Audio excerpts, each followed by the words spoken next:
So I was just browsing on Facebook when an ad popped up that caught my attention. It was very well done. The content is fantastic, and it looks like a great product at first. The question is, does anyone actually want it, or will anyone actually buy it?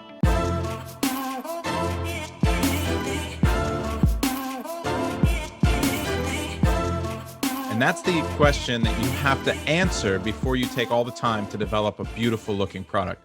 This is the same issue that I saw many times when I was running a Shark Tank, an investment club here in Miami for many years. I would see people who would spend hundreds of thousands of dollars designing a beautiful app with great UI and UX and just absolutely blow you away, only to find out later, after raising all that money and spending all that time, that no one wanted to use it, that it wasn't something that was enough of a differentiator for people to change from where they were currently solving that same need, right?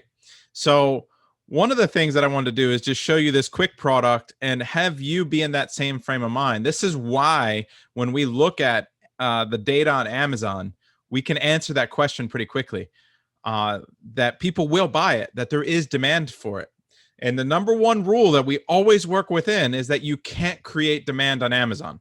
And as long as you understand that if there is current demand on Amazon for that product and the current sellers are not meeting that demand, then, and you can do better, and there's margin to be made, there's profit to be made, then that represents a good product. So it's really important to work backwards from this data and information and this demand before you go and spend all this time and money to make a product. So let me show you exactly what I'm talking about. Here's the ad that showed up for me. You can see it is a 3-point camping hammock. Looks awesome, looks fun. The content is great.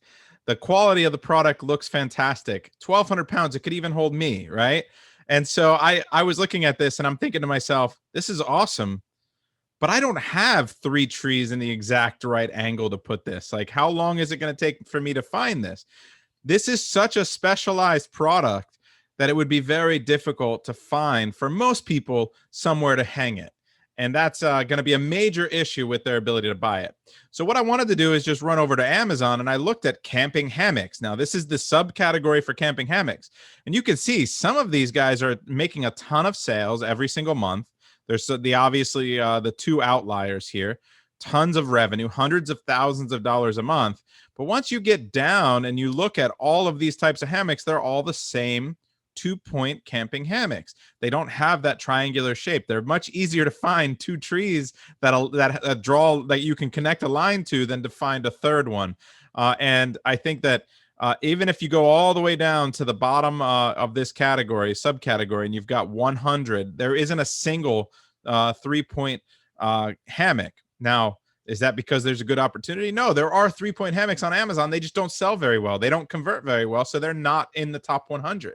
And you can see that these guys are only doing 3 sales a day, 4 sales a day, maximum here at the bottom. This is exactly why I wanted to share this case study real quick to show you guys what I thought of when I saw this product, because my first inclination as an Amazon seller and as an Amazon private label seller is, I wonder if people are actually buying this on Amazon. I wonder if people are actually searching for this on Amazon. What's more is that you can go and look for the search volume of these keywords. And if there was a lot of search volume for, 3-point hammock or triangular hammock or whatever other keywords people would be looking for this, and there aren't very many of them being sold on Amazon, then maybe you find the demand is there, but there's no one meeting that demand, and then that represents an opportunity. But the reality for a product like this is that it's very difficult for people to use, and people prefer the hammock between the 2. Now, I'm not saying go launch a hammock. I mean, there's a few outliers, and this is a very competitive space, not a lot of ways to differentiate. But the point was more so that don't spend a lot of time making a beautiful product before knowing if anyone's actually going to buy it. I hope this was helpful just for a quick video, and I'll see you next time.